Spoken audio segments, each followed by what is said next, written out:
बिस्मिल्लाहिर्रहमानिर्रहीम। अस्सलाम वालेकुम प्यारे दोस्तों। अहले बाबुल बड़े तज़्ज़ को एहतशाम नाज़ व नाम में जिंदगी बसर कर रहे थे, लेकिन अल्लाह की अता करदा इन नेमतों के बावजूद जुल्मतें और तारीकियां उनका मुकद्दर और इल्म व मार्फत से दूरी उनकी जिंदगी का हासिल थी। वो अपने हाथों से बुत तराशते, उन्हें अपनी आंखों के सामने बनता देखते और फिर उन्हें अपना खुदा बना लेते। इन्हीं हाथों से तराशीदा पत्थरों की इबादत करते और अपने खालिक जिसने ज़ाहिरी और बातनी नेमतों से नवाज रखा था उसकी तरफ कोई ध्यान न देते। बाबिल के ज़माने में इक़्तिदार नमरूद बिन कनान बिन कोश के हाथ में थी। वो इस खत्ते का मुतलिकल अनआन बादशाह था। जब उसने देखा कि मुल्क में मालो दौलत की फरावानी है, उसे बिला शिरकत गैर हुकूमत और जाहो हशमत मैसर है, फिर यहाँ के बासी भी जाहिल और मुर्दा ज़मीर हैं, तो उसने अपनी खुदाई का दावा कर दिया और लोगों को अपनी इबादत का हुक्म दे डाला। वो उन्हें अपने सामने झुकने पर मजबूर क्यों न करता, क्यों न उनसे अपनी इबादत और ताज़ीम का मुतालबा करता। उसे यकीन हो चुका था कि इनमें सोचने की कुव्वत दम तोड़ गई है और फासिद अकायद ने इनकी कुव्वत फिक्र को बांझ कर दिया है। जब वो हाथ से तराशीदा बुतों को खुदा मान रहे हैं, तो एक मुतलिकुल अनान साहिब सतूत और जबरूत बादशाह की खुदाई का इनकार कैसे करेंगे।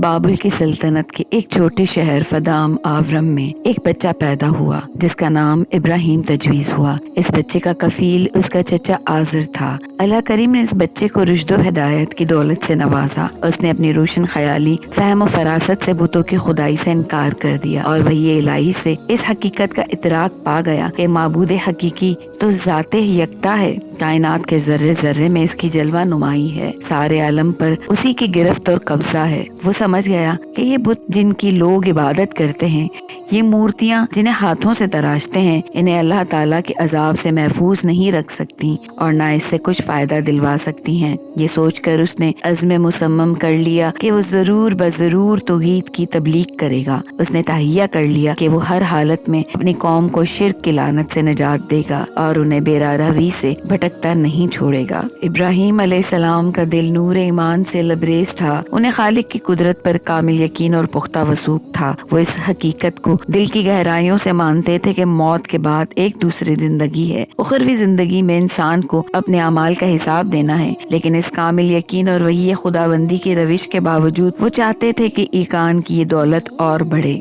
बसीरत का ये नूर और ज्यादा हो और ईमान की शमा की रोशनी में और इजाफा हो। वो मरने के बाद जिंदा होने को अपनी आंखों से देखना चाहते थे। वो यौमुन नुशूर की कैफियतों का मुशाहिदा करने के आरज़ूमंद थे। इसलिए बारगाह खुदाबंदी में दरखास्त की कि मौला जरा देखूं तो इंसानों को मार कर कैसे जिंदा फरमाएगा। जब उनके जिस्म फना हो चुके होंगे तो तू उन्हें कैसे उठाएगा। अल्लाह ताला ने फरमाया, ए इब्राहिम, क्या तुम इस पर यकीन नहीं रखते? इलाही, तूने वही के जरिए तो मुझे बता दिया कि दूसरी जिंदगी है। मैं मानता हूँ इस हकीकत की, बदिलो जान तस्दीक करता हूँ, लेकिन मेरा दिल मुशाहिदे का आरज़ूमंद है और मेरी आँख इस कैफियत को बेपर्दा करना चाहती है ताकि इत्मीनान कल्ब की कैफियत नसीब हो और यकीन में और इजाफा हो। चूँकि इब्राहिम अलैहिस्सलाम इत्मीनान कल्बी और यकीन कामिल के मुतमनी थे, इसलिए अल्लाह करीम ने उनकी दरखास्त मंजूर कर ली और उन्हें हुक्म दिया कि 4 परिंदे पकड़ो और उन्हें एक साथ इकट्ठा करो ताकि तुम्हें ये पता चल जाए कि ये कौन से परिंदे हैं, ताकि फिर पहचानने में गलती ना हो। फिर इन परिंदों को ज़िबा करके इनकी बोटियां बिखेर दो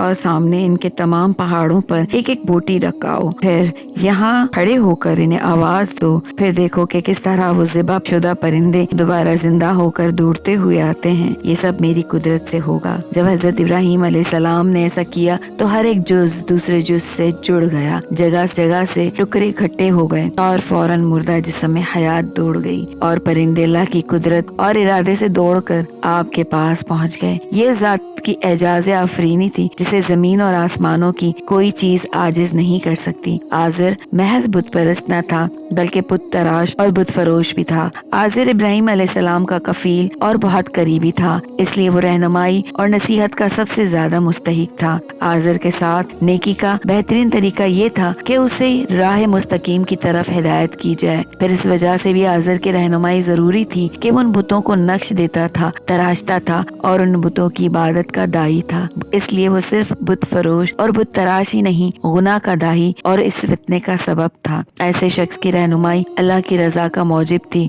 इसे बुत फरोश को रोशनी की एक किरण दिखाना शिर्क की बेकनी के मुतरादिफ था। हजरत इब्राहीम अलैहिस्सलाम ने आज़र को दावत देते हुए बात बुतों की तनकीद से शुरू नहीं की, क्योंकि खदशा था कि इससे नफरतों में इजाफा होगा। वो बात सुनने से इनकार कर देगा और हक व सदाकत पर ध्यान नहीं देगा, बल्कि निहायत शाइस्ता लहजे में अदब को मलहूज़ खातिर रखते हुए बात शुरू की। पहले उसे बताया कि मैं कोई गैर नहीं, तेरा बेटा हूँ, ताकि उसके अंदर शफकत और मोहब्बत का जज्बा बरक उठे और वो दिल की गहराइयों से उसकी बात सुनने को तैयार हो जाए। फिर पूछा कि क्या वजह है कि वो बुतों के सामने सजदा रेज होता है और उनकी इबादत बजा लाता है, हालांकि ये बेजान है, ना तो साइल की आवाज सुनते हैं और ना इनकी इबादत का शऊर रखते हैं, ना वो पुजारियों को देख सकते हैं, ना इनके खुशू खुजू का एहसास रखते हैं, ना इनमें मुसीबत ज़दों की मुसीबत दूर करने की सकत है, ना साइल को कुछ देने की ताकत। सोचा कहीं मुझे छोटा समझकर मेरी इस बात पर आज़र कोई ध्यान न दे और मेरी राय को हंसी मजाक में टाल दे। फिर आज़र को समझाया कि मेरे संग चलो और मेरी रहनुमाई में जिंदगी का ये सफर तय करो, यही सीधी और मंजिल तक पहुंचाने वाली राह है। फिर इरादा फरमाया कि इसे बुतों की मोहब्बत और बुतों की पूजा से दूर कर दे।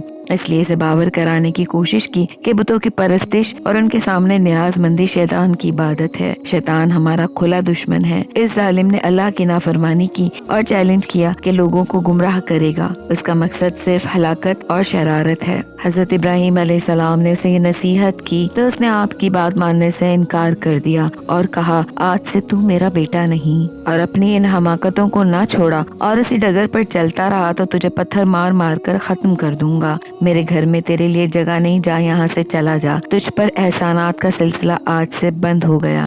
इब्राहीम अलैहिस्सलाम ने आज़र की इस धमकी को हुस्सत कल्बी से लिया और इसकी नाराजगी पर किसी रद्द अमल का इजहार नहीं किया। इब्राहीम अलैहिस्सलाम रोशन ख्याल, फतीन और ज़हीन शख्स थे। आपने फौरन महसूस कर लिया कि लफ्ज़ी दलीलें और ज़बानें हुज्जतें कितनी ही वाज़ेह और काते क्यों ना हो, इस बंजर ज़मीन में भलाई की फसल का सबब नहीं बन सकती। इसलिए सोचा क्यों ना इन्हें अपने अंदर झांकने पर मजबूर किया जाए और इन्हें अपने अकीदों पर सोचने का मौका फराहम किया जाए। हो सकता है कि वो इस तरीके से सीधी राह पर आ जाएं और हट दर्मी और सरकशी की राह छोड़ दें। अहले बाबुल हर साल बुतों का एक त्योहार बड़ी धूम से मनाते थे। वो पूरा दिन शहर से बाहर गुजार देते। खेल तमाशे होते, मंदिरों में बुतों के सामने अनवा अक़साम के लजीज खाने ढेर कर दिए जाते और खेल कूद से वापस आकर बुतों के सामने रखा ये खाना तबरुक समझकर बड़ी खुशी और अकीदत से खाते। उस रोज जब आदमी शहर से बाहर जाने लगे तो उन्होंने इब्राहीम अलैहिस्सलाम की दावत दी कि आओ हमारे साथ चलो। आपने बीमारी का बहाना किया और कमजोरी की वजह से साथ देने से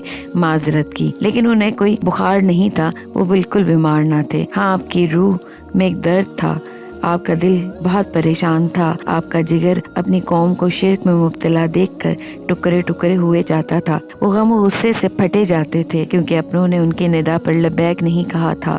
चूँकि वो लोग बीमारियों से डरते थे और वबा से दूर भागते थे, इसलिए इब्राहीम अलैहिस्सलाम को वहीं छोड़ दिया और साथ लेने पर इसरार न किया। वो आपके शहर में ठहरने पर राजी हो गए और माजरत कबूल कर ली और खुशी खुशी ईद मनाने शहर से बाहर चल दिए। पूरा शहर खाली हो चुका था।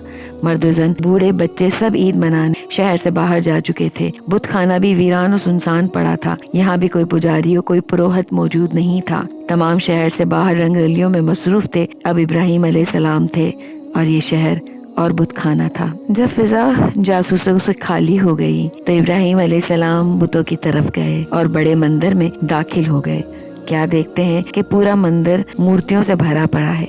हर तरफ बुत ही बुत हैं। उनके सामने ढेरों खाना पड़ा है। आपने नफरत और हकारत के लहजे में पूछा, क्या ये खाने नहीं खाओगे? लेकिन जवाब में सिर्फ खामोशी थी। एक लफ्ज भी बुतों ने जबान से अदा ना किया। आपने फरमाया, तुम भूलते क्यों नहीं?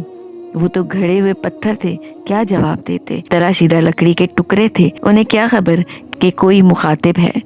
आप किसी भी तरीके से कौम की जहालत और तराशीदा बुतों की असलियत को वाज़ेह करना चाहते थे, इसलिए आपने कुल्हाड़ा ले लिया और उन्हें रेजा रेजा करने लगे। उस वक्त तक कुल्हाड़ा चलाते रहे जब तक सब बुत टूट न गए, लेकिन बड़ा बुत अभी तक सलामत था। आपने उसे न तोड़ा ताकि वो वापस आकर इससे पूछ सकें कि बुत शिकने की जिसारत किसने की। इब्राहीम अलैहिस्सलाम माबद से निकले। आपके दिल में सुकून और आंखों में ठंडक थी, क्योंकि आज आपने शिर्क को बुत परस्ती की बुनियादें उखेड़ डाली थी। घर जाकर बैठ गए कि देखें किस रद्द अमल का इजहार होता है, निशाने पर लगता है या पूरी कौम की दुश्मनी का सामना करना पड़ता है।